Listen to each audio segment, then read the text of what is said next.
Nothing in this podcast is intended as investment advice, and the people in this podcast may hold positions in the stocks they talk about. Do not buy any investment based solely on a tip or recommendation. Please do your own research.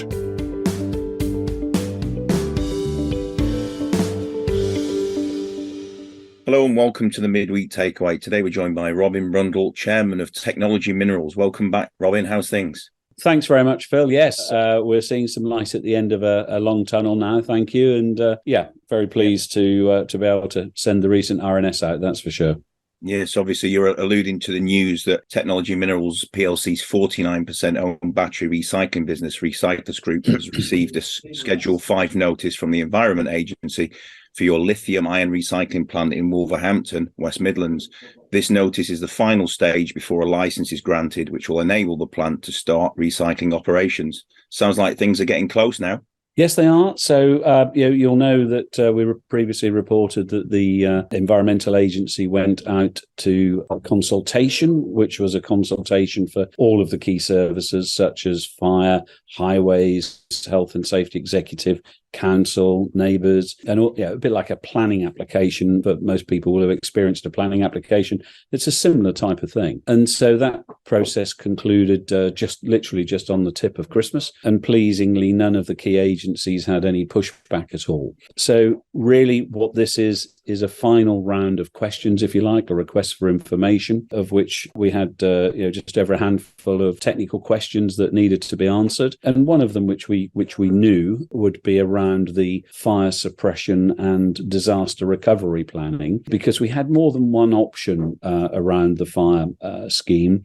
But because they're several hundreds of thousands of pounds on an industrial scale, we only wanted to do it once. So, whilst we pretty sure that we knew which one would be selected, we wanted to make sure that we get it 100% right and select right first time. We've gone out now to a third-party fire inspectorate, effectively, to rubber stamp the proposals that we have. And as soon as we get those back, which would probably be either late PM today or certainly during tomorrow, Tuesday, we would then submit that final document to the Environmental Agency to answer their questions. And then after that process, once those questions have been satisfactorily answered, it then goes to the final license determination process, at which point we're expecting that by the EA's reference to take anywhere between 2 to 3 weeks. And then we'll see what license we're issued from them, giving us the levels of tonnage we can have on site and various chemicals and so on that we can have on site at any one time. And we're up and running. And then we've obviously got to just implement the fire plan, and then we're fully up to speed then, or should be, when we get that license. Sure. So just for listeners, this Wolverhampton plant will be the first in the UK with the capacity to recycle lithium-ion batteries on an industrial scale. And I think that you alluded to in the RNS that you expect to increase the lithium-ion battery recycling capacity from an estimated 8,300 tonnes in the first year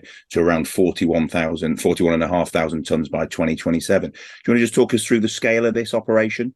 Yes, of course. So the first plant has been based on a single unit operating 5 days a week on a standard shift, because we wanted to make it very simple for the EA to say, you're a working day operation. But of course, the plant is designed to run 24/7, and like most plants would probably prefer to run 24/7. So having said that, we know that the demand is there now. When we put the business plan together some 3.5 years ago now, we felt that there was going to be a gradual ramp up. But in actual fact, what's happened is a number of key things. So you'll remember from previous discussions that we've had that we can handle all 5 chemistries of lithium-ion batteries. So that's from vaping, mobile phones, laptops, e-bikes, cars, trains, forklift trucks, and so on. So since we last spoke, there's been some statistics out that around last year alone on vapes, for example, there were enough vapes put into landfill that if we'd have recycled them in our process, would have produced around 1,200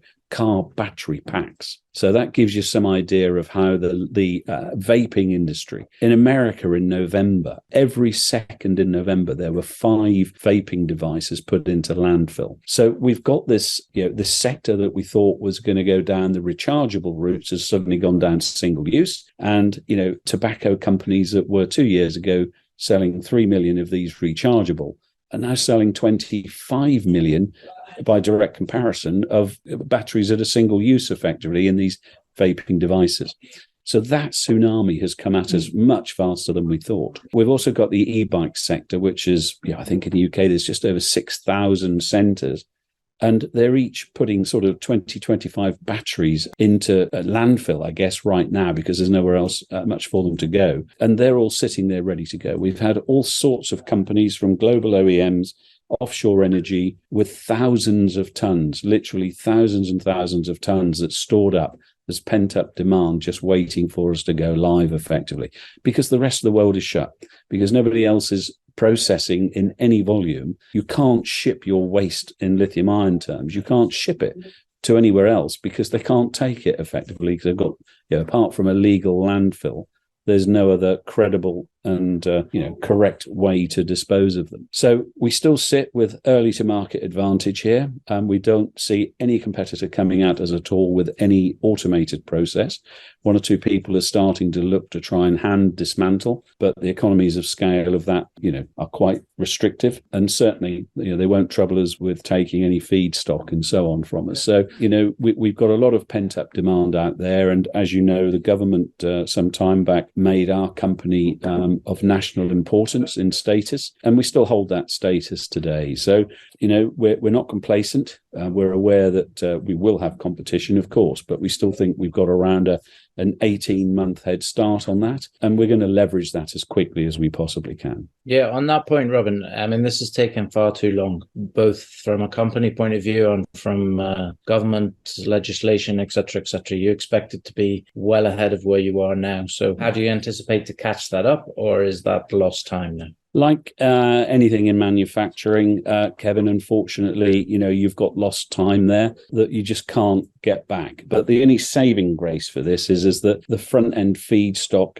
continues to stockpile at other people's sites, in other people's containers and so on, as we're finding out. And whilst we've got our own national collection system sitting ready to go, as you know, with our partnership with Slicker as our logistics partner, we've also got an awful lot of companies that are ready to bring material to us independently of that process. So we know that once we get up and running, it will be a rapid acceleration towards continuous production and continuous efficiencies effectively. We will be back on business plan very, very quickly in our opinion on the lithium ion side. And we're kind of ready for it. We've had lots of samples of black mass that this product that comes off the other end, that's a black powder that's got the 4 key salts in them, and it's a global commodity effectively. So we've got international corporations that have had samples, and every one of them has come back and said that they would like to take 100% of whatever we produce. So we know we're not short of off-takers. We've elected to not sign any of those at the moment because we are heading towards and preferring a portal concept. So in other words, because we can process all 5 of these different chemistries at the front end, as I've just said, obviously what we get out the back end is going to be determined by the types and the volumes that we put through the front end. So if we were batching it, it'd be easy because the offtake would be constant, of course, but we're not. We're mixing it. We're blending it at the front end. So the black mass that comes off the back end, we will simply do a dip test in it per ton bag, put an assay out to probably 4 or 5 key selected international partners, and then just have a top bid buys that bag situation on the portal. So from our point of view, we think that's going to be the best commercially for us rather than get involved in contracts. I think the only caveat to that is that we have had a lot of interest in international companies that would be potential partners to help us accelerate an international rollout either through Europe or through the Americas or through Asia. And if an opportunity were to come along that enabled us to do that, then of course we would look at having an exclusive operation with a partner that wanted to help us upscale even more quickly. So, that's all working nicely in the background, and still got political engagement, which we're pleased with. And, that's helping to make sure that the black mass remains a commodity. And the government at the moment are declaring that batteries in the whole are falling into green product, which means that they're a commodity that can be bought to the UK. So a battery, a bit like you might find, I guess, in the livestock industry, has a passport effectively.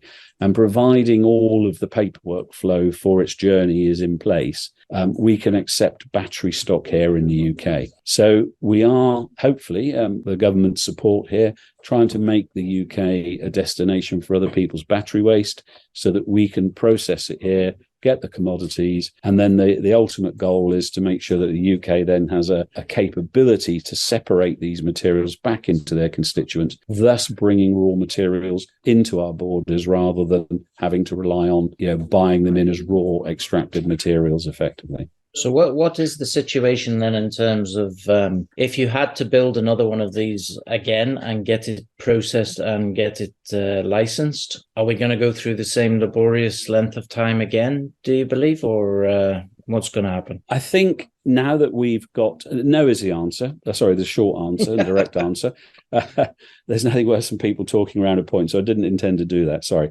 So no is the answer. I think now that you've got to remember this was leading, cutting edge, what we're doing here, and still remains so. So this is why we're working hand in glove with the government, with the agencies that need to be informed of, the processes, the gases that come off, the potential pollutants that might come off if something went wrong, and it's all very new territory for everybody. So now that we've got this first plant through this process, and we've got 59 separate documents that have gone into this application, Kevin. So, and some of those documents are nearly 70 pages in length. So, what we've got here isn't just quick, let's all start doing something.